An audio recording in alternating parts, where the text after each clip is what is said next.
had a funny thing happen. Animals seem to really like my energy. They kind of just run over to me. Anyways, so I want to talk about learning to become okay with everything. Learning how to accept reality for what it is, and how to experience at least satisfaction with whatever's going on in your life.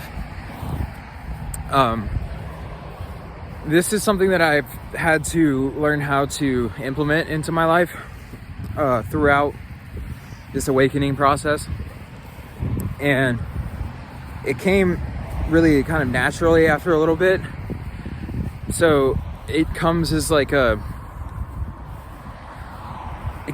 acceptance that you get. So what happens is that you start to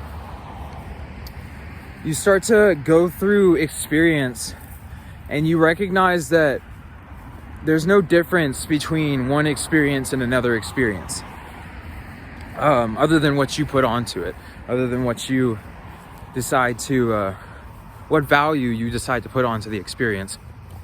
But in reality, there's no difference between, say, hanging out with your loved ones and this is extreme, but say hanging out with your loved ones, or going and figuring out that something bad happened or something like that. I don't know. Point being, though, is that there's no difference between the two of them, and the only difference is mind-made. It's something that happens in the mind.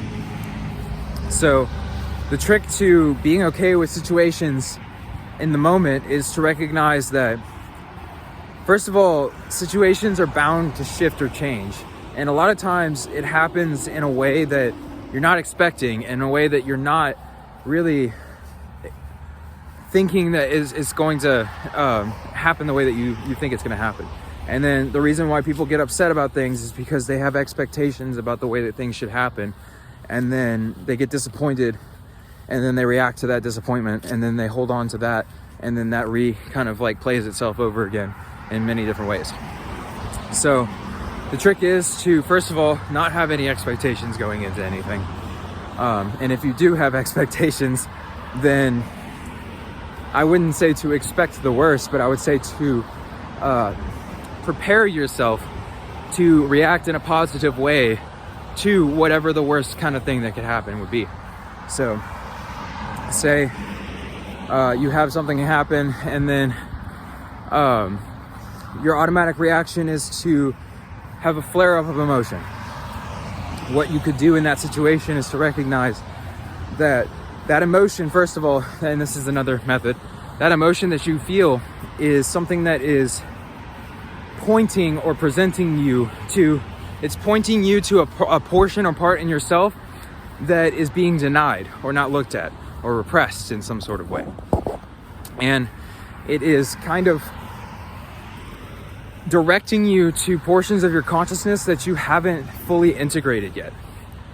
So, and it depends on the feeling, and both the physical manifestation or representation of the feeling and the emotional, and if you have the ability to, then the spiritual kind of representations as well. But the spiritual things only really start to present themselves when you shift your consciousness into a space where you're seeing everything as being spiritual, rather than thinking or seeing spirituality as being something different from everyday life. One of the things that happens is that you kind of come into this acceptance in yourself, where you start to see that,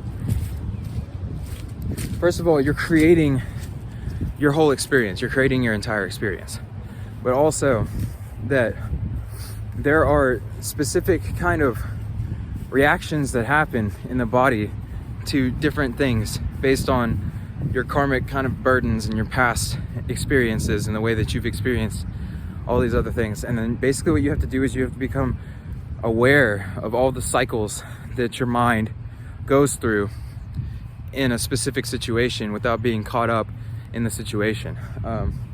all this stuff that you get triggered by, or like that causes you kind of emotional reactions or whatever, all these things are, these are all experiences that are pointing you to liberation. Why or how it basically, this is so weird because I don't normally get kind of choked up when I try to say this kind of stuff. When I say choked up, I mean like, no, it's happening again. There's another puppy again. Made it about halfway. I see you, buddy. He interrupted the other video too. It's interesting how it happens at that point in time too. I'll just continue this on in a minute.